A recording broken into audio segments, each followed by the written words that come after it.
कन्या पे तेरे मन मंद मुस्कनिया पे बलिहार प्यार जो बलिहार प्यार जो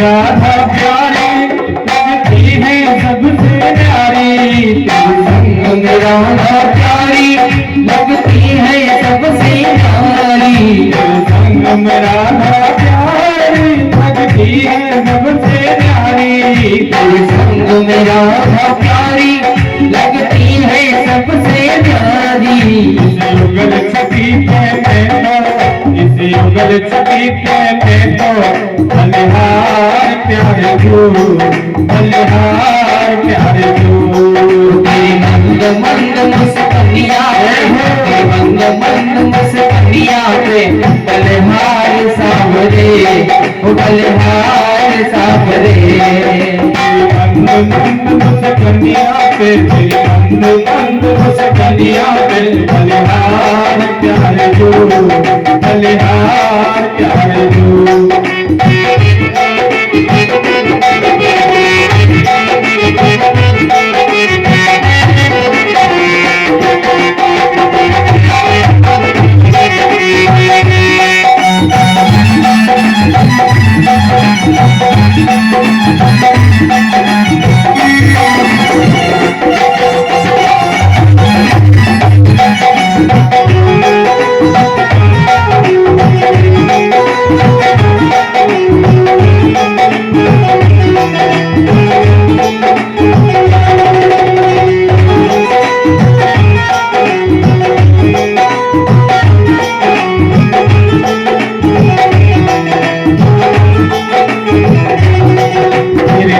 बड़े मतवारे मटके हैं कारे कारे बड़े मतवाले मटके ये काले काले बड़े मतवारे मटके हैं कारे कारे बड़े मतवाले मटके ये काले काले जैसी तमनिया पे जैसी तमनिया पे बलिहार प्यार जो बलिहार प्यार जो तेरी मंद मंद मुस्कनिया पे मंद मंद मुस्कनिया पे बलिहार प्यारे जो बलिहार प्यारे जो मंद मंद मुस्कनिया पे तेरी मंद मंद मुस्कनिया पे बलिहार प्यार जो बलिहार प्यार जो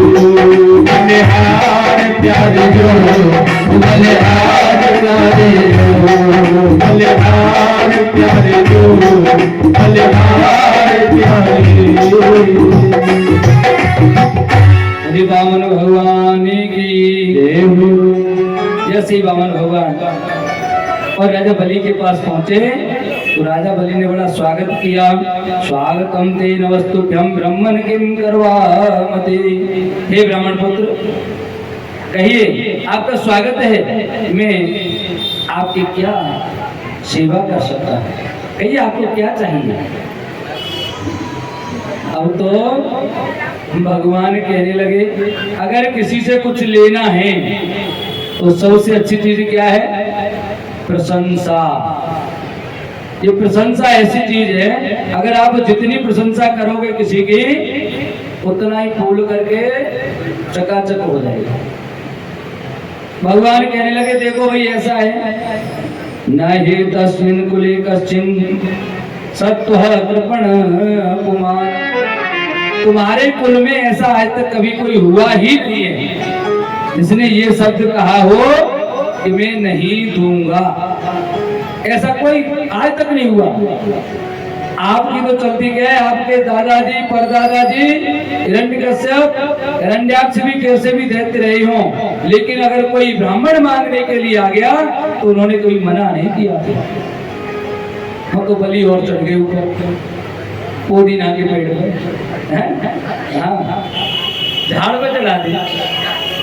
राजा बलि कहने लगे तो महाराज हमने भी 100 यज्ञ किए हैं, हम किसको मना कर रहे हैं, आप मांग लो, क्या मांगना चाहते हो। बोले अगर दे सको तो हम अपने पैरों से 3 पग जमीन नाप करके लेना चाहते हैं। अगर आप दे सको तो संकल्प कर दो और नहीं तो मना कर दो। अब मना करे कैसे, क्योंकि अब तक पहले कभी मना किया नहीं, किसी ने मना नहीं किया तो मैं मना क्यों करूं। महाराज मना का तो कोई कारण ही नहीं है, कोई बात ही नहीं कि हम मना करें। लो हम संकल्प कर देते हैं। संकल्पेन बिना राजा यत्किंचित कुरुते नरः। बिना संकल्प के अगर कोई दान दिया जाए तो उसका फल प्राप्त नहीं होता। इसलिए अगर कोई भी कार्य हम कर रहे हैं, किसी दान में कोई वस्तु दे रहे हैं तो उसका संकल्प अवश्य करना चाहिए। संकल्प करो। अब तो जैसे ही संकल्प करने के लिए राजा बलि ने कहा कि लाओ जल लेके आओ, जल चाहिए पहले संकल्प। इतने में शुक्राचार्य जी आ गए, कहने लगे राजन क्या कर रहे हो। बोले महाराज ये छोटा सा बालक आया, इसको कुछ दान देना चाहता हूँ, दान मांग रहे हैं। ओहो कुछ कह तो नहीं दिया दान देने के लिए। नहीं महाराज हमने कुछ नहीं किया, बस इन्होंने मांगी अपने पैरों से 3 पग जमीन। बोले आपने हाथों नहीं कर दी। बोले महाराज अब तो कर दी। बोले तुम्हें पता नहीं है ये कौन है, ये बड़ा ठगिया है, छलिया चलेगा तुमको भी। विराजी ये बड़ा छलिया है, मैं तुझसे भी मना कर रहा हूं, उसको दान मत दे। आज बार-बार समझा रहे हैं और इस प्रकार से राजा बलि को समझा रहे हैं शुक्राचार्य जी, गुरु जी। ओ मत दे दान जमी का राजा बलि, मत दे दान जमी को, मत दे दान जमी का राजा बलि, मत दे दान जमी को, मत दे दान जमी को राजा बलि, मत दे दान जमी को, मत दे दान जमी को राजा बलि, मत दे दान जमी को।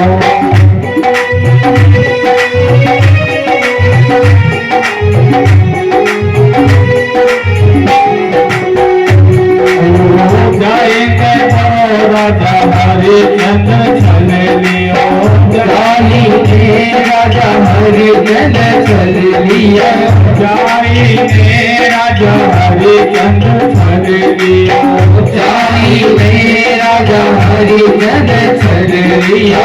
भय के भेष मुनि को राजा बलि, मत दे दान जमी को, मत दे दान जमी को राजा बलि, मत दे दान जमी को।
राजा बलि, मत दे दान जमी को, जमी को राजा बलि मत दे दान जमी को दान जमी को राजा बलि मत दे दान जमी को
बोले बामन भगवान की। देखो कितनी बड़ी विडंबना है। कोई भी गुरु अपने शिष्य को ये नहीं सिखाता कि तुम दान मत करो। हर गुरु ऐसा होता है जो ये कहता है कि भाई अधिक से अधिक दान करो। दान पुण्य के लिए कौन मना करे? लेकिन यहाँ उल्टा हो रहा है। यहाँ शुक्राचार्य जी क्या कह रहे हैं? दान मत करो। राजा बलि कहने लगे महाराज मैंने तो संकल्प करने की ठान लिया, अब तो मैं संकल्प कर रहा हूँ। सोचने लगे कि संकल्प तो जब करोगे तुम जब हम आपको करने देंगे। जो गंगा सागर होता है ना, उस सागर के जो पाइप लगा होता है, उस पाइप में जाकर के छोटा सा रूप धारण करके, वैसे तो कई बार बताते हैं भ्रमर का रूप, भौरे का रूप धारण करके बैठ गए। और उसमें से जब पानी नहीं निकला तो भगवान ने एक तिनका उठाया, सीख उठा करके और उसमें डाल दी, तो जिससे उनकी आंख चली गई, तानी को बन गई। कहने का मतलब ये है कि जो भी कोई अगर कोई दान कर रहा है, दान करने वाले का अगर कोई हाथ पकड़ता है या दान करने वाले से कोई मना करे कि इतना दान मत करो, तो उसकी भी यही स्थिति होती है। और एक भाव ये है, हमारी जो दो आंख हैं, एक सूर्य एक चंद्रमा, एक ज्ञान और एक वैराग्य। महाराज बलि को ये ज्ञान नहीं था शायद कि ये भगवान है। वो नहीं जानते थे कि मेरे दर पर भगवान मांगने के लिए आए। लेकिन गुरुजी तो जानते थे ना शुक्राचार्य, तो उन्हें तो पता था कि भगवान है। जब इन्होंने समझाया तो राजा बलि ने ये कहा कि अगर ये भगवान नहीं है तो 3 पग जमीन कहीं से भी नाप लेंगे, मेरा कुछ जान ही रहा है। और अगर भगवान है, अगर ये सब कुछ ले भी लेंगे तो मेरा क्या लेंगे? जिसने दिया अपना ले लेगा, इसी ने दिया यही ले लेगा, मेरा जाएगा क्या? आना जाना तो लगा है दुनिया में, हम आए जाना तो एक दिन है ही। हमारे हमसे ले क्या लेंगे? भगवान है तो कोई दिक्कत नहीं। बहुत समझाया। और ज्ञान और वैराग्य दो चक्षु जो है ना नेत्र, सूर्य चंद्रमा जैसे हैं। इन्होंने देखा कि गुरुजी को ज्ञान तो है पर वैराग्य नहीं है, और राजा बलि को ज्ञान नहीं है लेकिन वैराग्य है। इसलिए उन्होंने वैराग्य ने सोच लिया कि जब वैराग्य है ही नहीं, केवल ज्ञान है, तो मैं यहाँ रह के भी क्या करूंगा। इसलिए उनकी एक आंख ने काम करना बंद कर दिया, जो वैराग्य वाली। ये भी भाव है। बोले बाल कृष्ण भगवान की आज कहानी हो गई। भगवान ने संकल्प कराया और संकल्प के अनुसार जैसे इन्होंने कहा कि महाराज आपकी जहां इच्छा हो आप 3 पग नाप लें, फिर तो एकदम से भगवान का विराट रूप होने लगा और इतना विशाल रूप हुआ है कि बलि बांधत प्रभु बाड़ेऊ और सो तनु वर्णि न जाए। ये शरीर का इसका वर्णन नहीं किया जा सकता है कि कितना बड़ा था। खुद जामवंत जी इस बात को कह रहे हैं। उस समय में भी जामवंत जी थे और त्रेता युग में भी जामवंत जी हैं, द्वापर युग में भी जामवंत जी रहे। कितनी उम्र थी जामवंत जी की? सतयुग से लेकर के और द्वापर युग तक रहे। जामवंत जी कह रहे हैं कि उस समय में था कि बलि बांधत प्रभु बाड़ेऊ सो तनु वर्णि न जाए।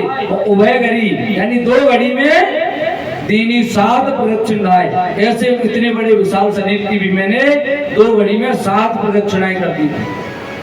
उस समय तो मेरे पास इतना बल था। इतना बड़ा है भगवान का शरीर। और इन्होंने जैसे ही अपना पहला पग उठाया सीधा ब्रह्मलोक हो गया। पग पाताल शीश अज धामा। जिसके पाताल पैर कहाँ पे पाताल में रखे हैं और सिर पहले से ही अगर मान लो ब्रह्मलोक में है, ऐसे भगवान को अपना पैर वहां पहुंचाने में क्या देर लगती है। वहां तक जैसे ही पैर पहुंचे, ब्रह्मा जी ने देखा भगवान का पैर आ रहा है, अपने कमंडल से जल लेकर के उनका पैर का पद प्रक्षालन किया। उस जल को उसी कमंडल में वापस रख लिया, जो गंगा जी कहलाई, विष्णुपदी कहलाई।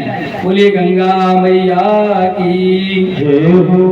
तो पृथ्वी ना पिए कमे और दूजे में आकाश, और तीजा पद का पर रखूं तो सारे असुर निराश। सब और दूसरे जो असुर हैं बलि को छोड़ करके सब निराश है कि महाराज सब चलो। अभी तो 2 ही पाग भये। एक में तो गया स्वर्गलोक, दूसरे में गई पृथ्वी। और भगवान कहने लगे राजा तीसरा पैर कहाँ रखूं। महाराज बलि कहने लगे महाराज एक बात तो बताओ, दान बड़ा या दान देने वाला बड़ा। विष्णु भगवान कहने लगे कि दान का क्या बड़ा, दान देने वाला बड़ा, दान ही बड़ा है। दान तो दे दिया तो गया, लेकिन दान ही बड़ा है, आप बड़े हो। लेकिन ये बता तीसरा पैर कहाँ रखना। 3 का संकल्प किया है तो महाराज भी मैं शेष रह गया हूं, मेरे शीश पर अपना पैर रख दे। भगवान ने तीसरा पैर राजा बलि के सिर पर रखा।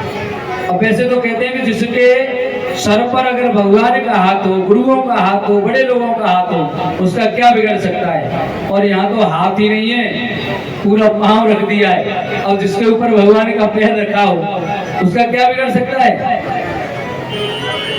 तीनों पग हो गए, भगवान छोटे बनकर के आए। भगवान ने कहा महाराज बलि अब आप कुछ मांग लो, आप मांग लीजिए। महाराज बलि कहने लगे लो आज के भिखारी ऐसे हमसे ही लिया और हमें ही देने की बात कर रहे हैं। अभी तक आप हमसे मांग रहे थे, अब हमसे आप उल्टा हमसे कह रहे हो महाराज हम भिखारियों से कुछ नहीं मांगते। क्या मांगे, आप खुद ही भिखारी बनकर के हमारे दरवाजे पे आए हो, हम आपसे कुछ नहीं मांगेंगे। बोले नहीं नहीं हम आपकी दान भक्ति से बड़े प्रसन्न हैं, मांगना तो पड़ेगा।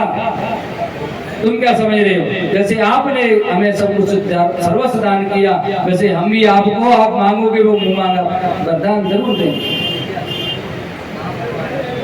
महाराज बलि कहने लगे दोगे। हाँ आपको क्या लगता है नहीं देंगे, बिल्कुल देंगे। आप मांगिए तो सही। देख लो महाराज, पीछे मत हट जाना। बोले जब आप पीछे नहीं हटे तो हम क्यों हटेंगे, मांगो बिल्कुल देंगे।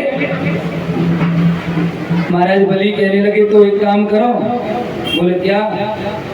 हम जहां भी रहें, जिस दरवाजे से हम निकले उस दरवाजे पर हमको आपके दर्शन होने चाहिए। अगर दर्शन नहीं हुए तो समझ लो कि गड़बड़ होगा। पाताल का निवास मिला महाराज बलि को और विष्णु भगवान इनके साथ पहुंच गए पहरा देने के लिए। कई जगह पर कथा आती है कि जब बहुत समय तक भगवान लौट करके नहीं पहुंचे क्षीर सागर, तो लक्ष्मी जी बड़ी परेशान नारद जी से पूछा, बेटा नारायण कहाँ है?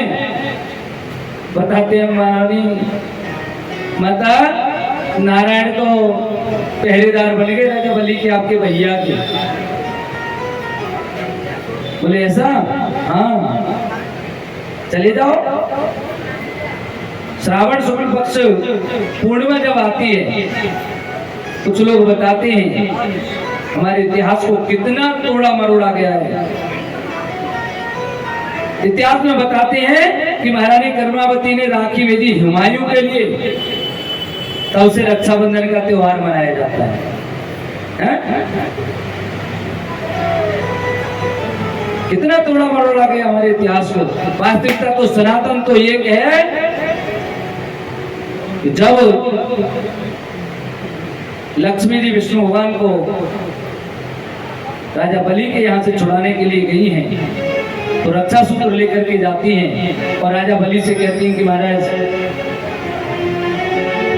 वो छोटे भैया तेरे द्वार, वो बहना बड़ी दूर से आई। छोटे भैया तेरे द्वार, बहना बड़ी दूर से आई। वो बहना बड़ी दूर से आई। वो बहना बड़ी दूर से आई। बहना बड़ी दूर से आई। बहना बड़ी दूर से आई। छोटे भैया तेरे द्वार, बहना बड़ी दूर से आई। छोटे भैया तेरे द्वार, बहना बड़ी दूर से आई।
दिया है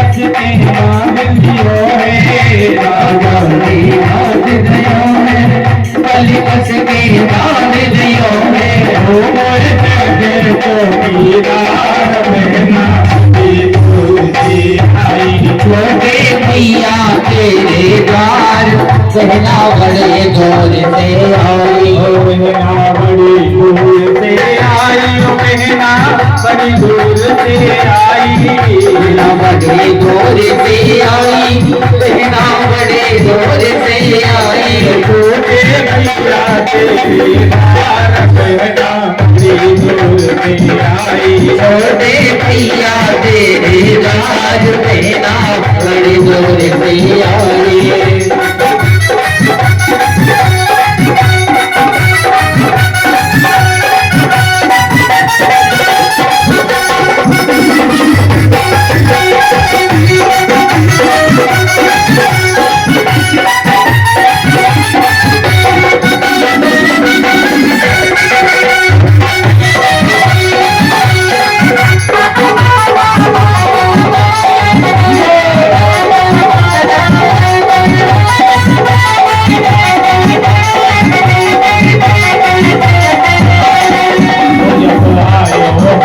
बनी को खन ले गई है हरी को, जब आयो उस बनी को खन ले गई है हरी को, जब आयो उस बनी को खन ले गई है हरी को।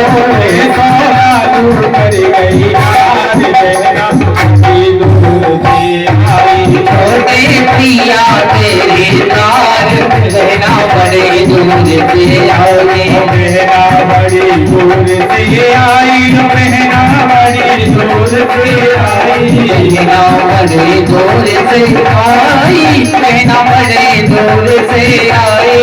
छोटे भैया तेरे द्वार बहना बड़ी दूर से आई, छोटे भैया तेरे द्वार बहना बड़े दूर से आई।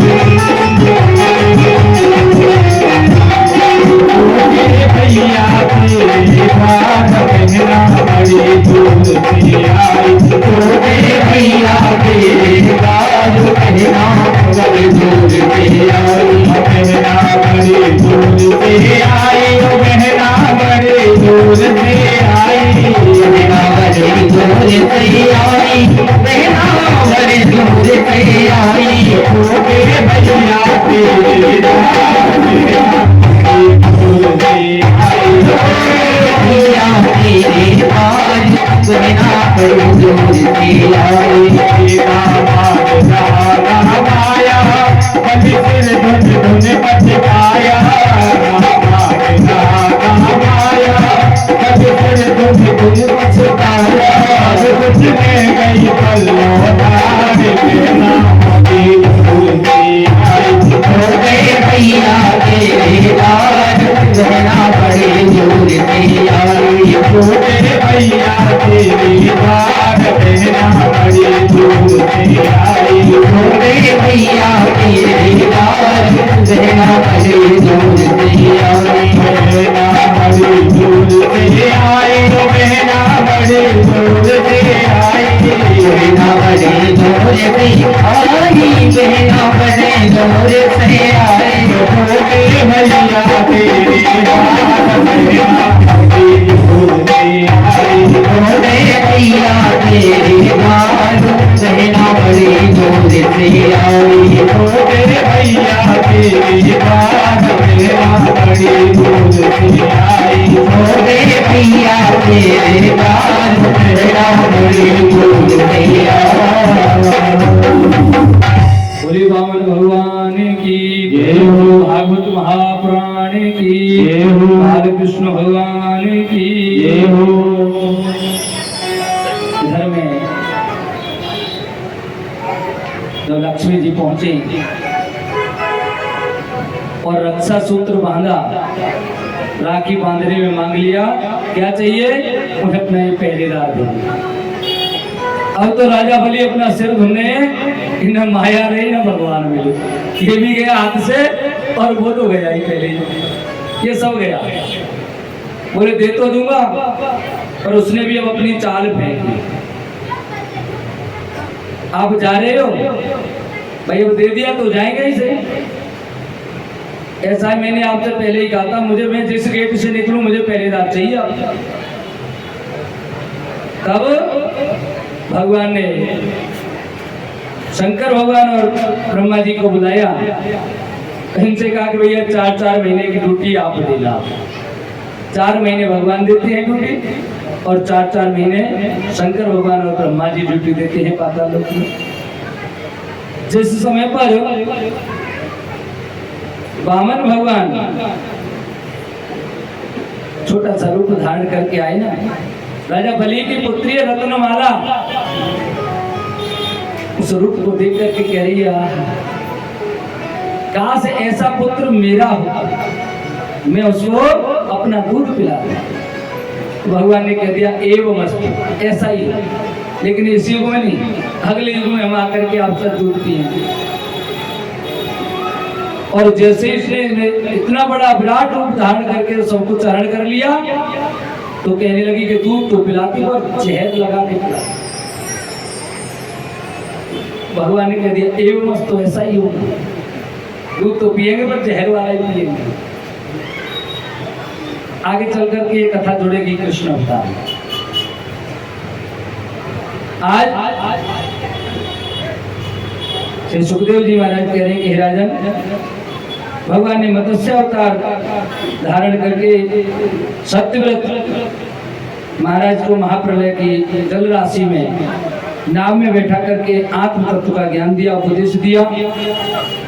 हयग्रीव नाम के राक्षस जिसको ये वरदान लगा हुआ था कि उसके जैसे ही शक्ल वाला व्यक्ति उसको मार सकता है, अर्थात जिसकी गर्दन घोड़े जैसी होगी कोई उसको मार सकता है। अब आइए भागवत में से थोड़ा सा बाहर निकल के, हाँ, हयग्रीव नाम का जो राक्षस है इसको मारने के लिए भगवान ने एक लीला की। मधुकैटभ नाम के 2 राक्षसों को जब भगवान ने अपनी जंघाओं के बीच में लेकर के मारा, युद्ध हुआ उनसे 5000 वर्ष तक। उसके बाद उनको मां भगवती की कृपा से मारा। देवी भागवत में आता है भगवान श्री हरि अपने धनुष जो नीचे वाला सिरा है उस पर आगे होकर के प्रत्यंचा है और धनुष पर सिर रख करके सो गए। प्रत्यंचा ऐसे गर्दन के पास में होकर। अब भगवान को जगाए कौन? बहुत लंबे समय तक नींद लगती भगवान को, जगाए कौन? जगाने का पाप कोई नहीं ले। एक बार लक्ष्मी जी ने विष्णु भगवान को श्राप दिया था कि आप छिन्न मस्तक हो जाओगे, अर्थात आपका मस्तक कट जाएगा। भगवान विष्णु आज सोए हुए हैं, किसी की भी जगाने की हिम्मत नहीं हुई। इधर में जो दैत्य हैं वो बहुत ज्यादा उपद्रव कर रहे हैं।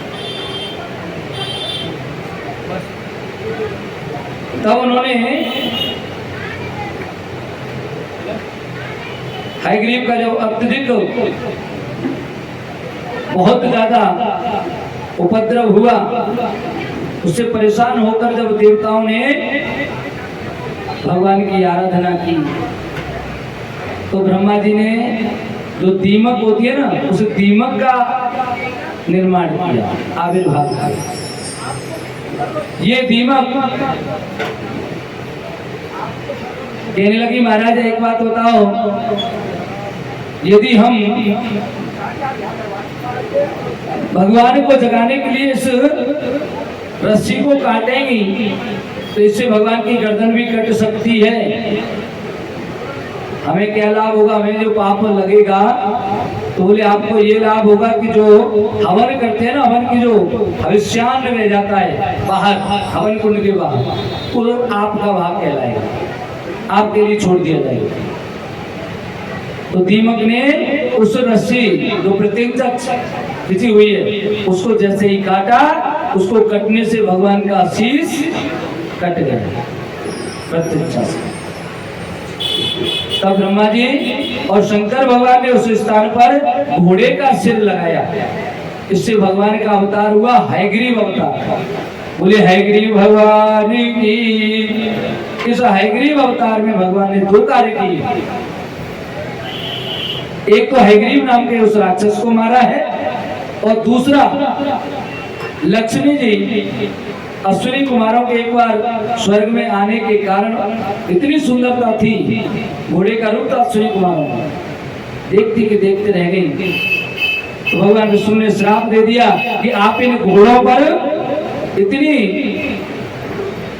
मोहित हो रही हो, मैं आपको श्राप देता हूं, जाओ तुम घोड़ी हो जाओ। तो लक्ष्मी जी उधर घोड़ी बनी। तब भगवान ने आकर के यहाँ लक्ष्मी जी के साथ में, क्योंकि अब दोनों एक ही रूप में है, भगवान भी घोड़े के रूप में और लक्ष्मी जी भी। जब यहाँ से लक्ष्मी जी को लेकर के गए, इस प्रकार से हयग्रीव नाम का जो राक्षस जिसने वेदों को चुरा करके रखा था, उसको मार करके भगवान वेदों को लेकर के आते हैं। बोले हयग्रीव भगवान की। अब तो महाराज परीक्षित कहने लगे कि महाराज आपने मुझको सत्यव्रत के बारे में बताया, मनवंतरों का वर्णन भी करके बताया, सब कुछ बता दिया। अब आप कृपा करके मनु के वंश का वर्णन करके मुझे बताया। तो सुखदेव जी महाराज कहने लगे इक्ष्वाकु सर्याति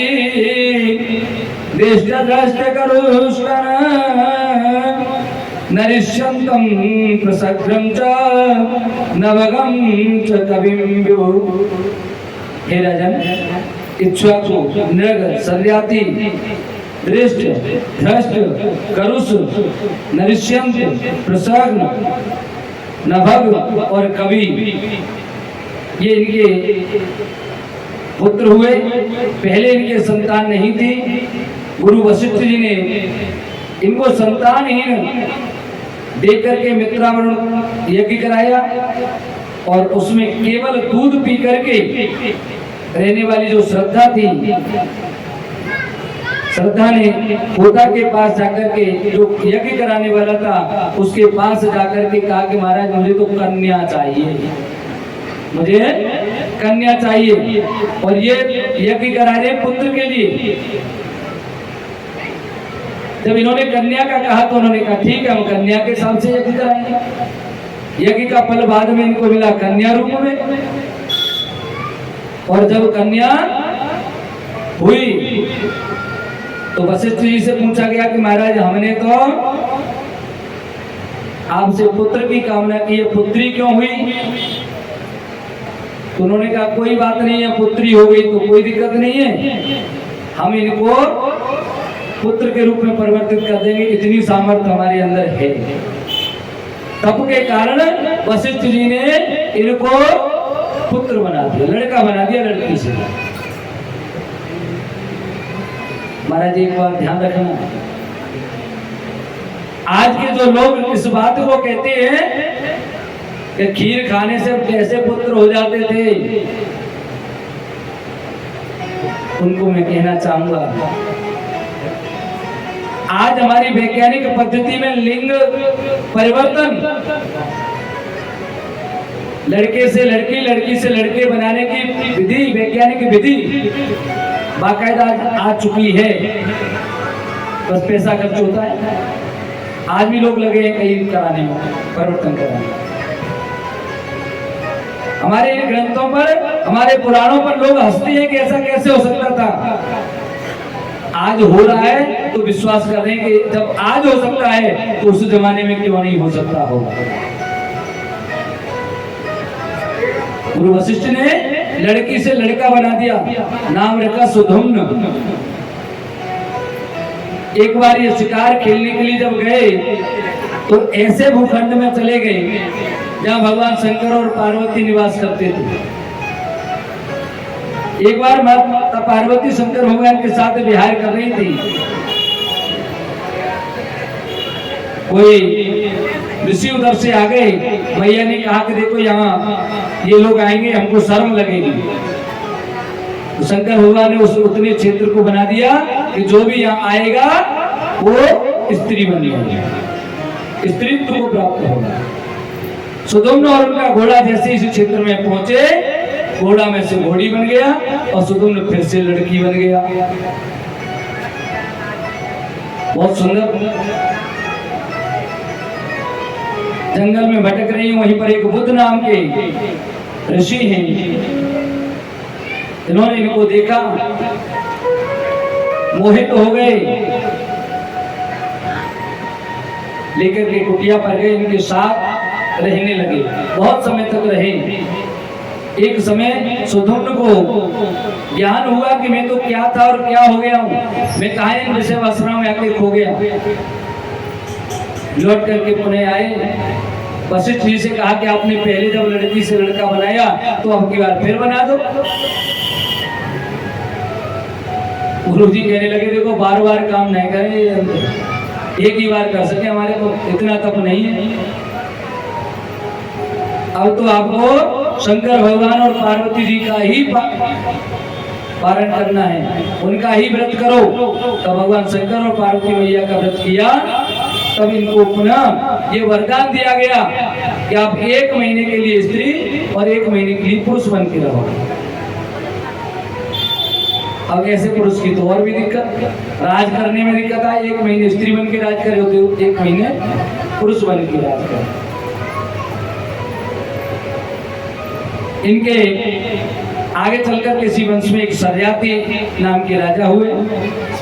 ये सरियाती महाराज एक दिन घूमने के लिए गए अपने परिवार के साथ। चमन ऋषि वहां पर तपस्यारत है। एक पुत्री ने वामी समझ करके इसमें लाल कुछ उनकी आंखें चमक रही थी, उन्होंने लगा कि पता नहीं ये क्या है, एक सीख उसमें डाल दी, इससे आंखों में खून आ गया। देख करके रोने लगी। जब ऋषि जब चेतना अवस्था में आए, कहने लगे महाराज क्या करूं, तो महाराज सरियाती ने चमन ऋषि को अपनी पुत्री ही दान, कन्या दान कर दिया। अब महाराज तो बूढ़े हैं और पुत्री युवा है। एक दिन स्नान कर रही है सरोवर में, उधर से असुरी कुमारों का आना हुआ। इनकी तपस्या से प्रसन्न होकर और महाराज जो चमन ऋषि अंधे हो चुके थे, उनको पुनः युवावस्था प्राप्त कर दी और उनकी आंखें भी वापस लौटा दी। एक बार इनके पिता जब लौट कर आए, सुकन्या जब सेवा कर रही है, तो सरियाती महाराज कहने लगे कि आप, मैंने तुझको मुनि को दिया और तूने अपना धर्म नष्ट कर दिया, बहुत गलत किया तूने। उसने समझाया कि महाराज ये सब तो अश्विनी कुमारों की वजह से हुआ है, इसमें मेरा कोई दोष नहीं है, मुझ पर अश्विनी कुमारों की कृपा हो गई है, इसलिए ऐसा हुआ। आगे चल करके सरियाती के यहाँ पर यज्ञ में अश्विनी कुमारों को सोमपान कराया। इंद्र वज्र उठा करके मार रहा था, तो चमन ऋषि ने हाथ को ही स्तंभित कर दिया, वहीं वहीं लौट खड़ा का खड़ा रह गया इंद्र का हाथ। तब इनको यज्ञ में भाग मिलने लग गया। तब तक अश्विनी कुमारों को यज्ञ में भाग नहीं मिलता था। बोलिए अश्विनी कुमार की जवानी तू भी मर जा रे, चुल्लू पानी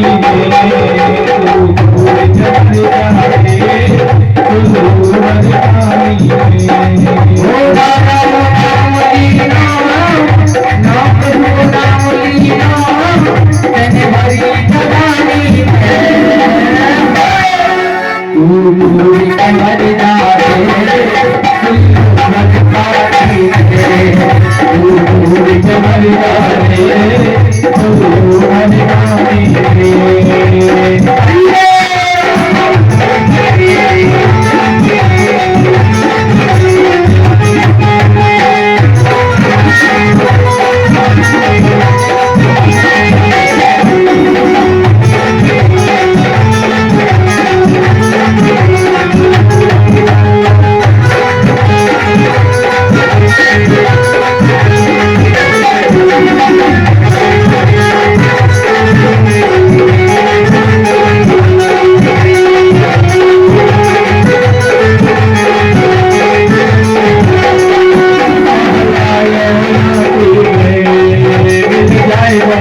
माटी में माटी में मिल जाए वो माटी में एक दिन आया तेरी कस जाएगी माटी में एक दिन आया तेरी कस जाएगी माटी में वो पानी को बबूला है पानी को बबूला है मिल जाएगा पानी मर जा रे भर पानी भर जाए तुल्लू भर पानी में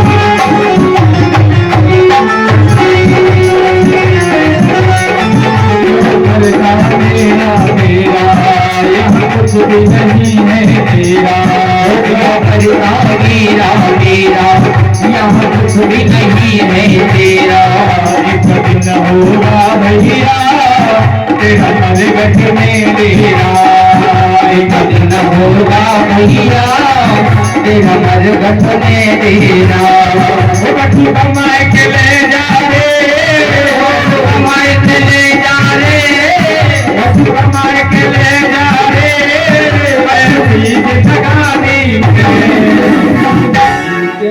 तू मुँह के मर जा रे मर पानी तू के मर जा रे दिल्लू भर पानी में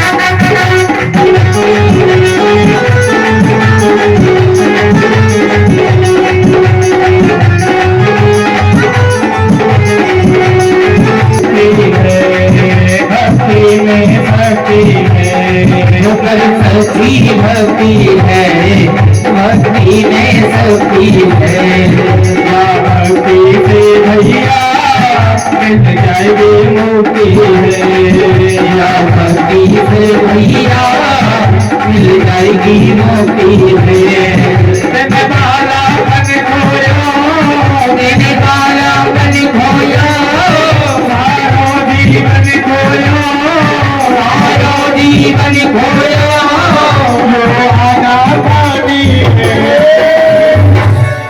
तू डूब के मर जा रे भर पानी तू डूब के मर जा रे तुल्लू भर पानी में डूब के मर जा रे तुल्लू भर पानी में तू डूब के मर जा रे तुल्लू भर पानी में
पानी में मर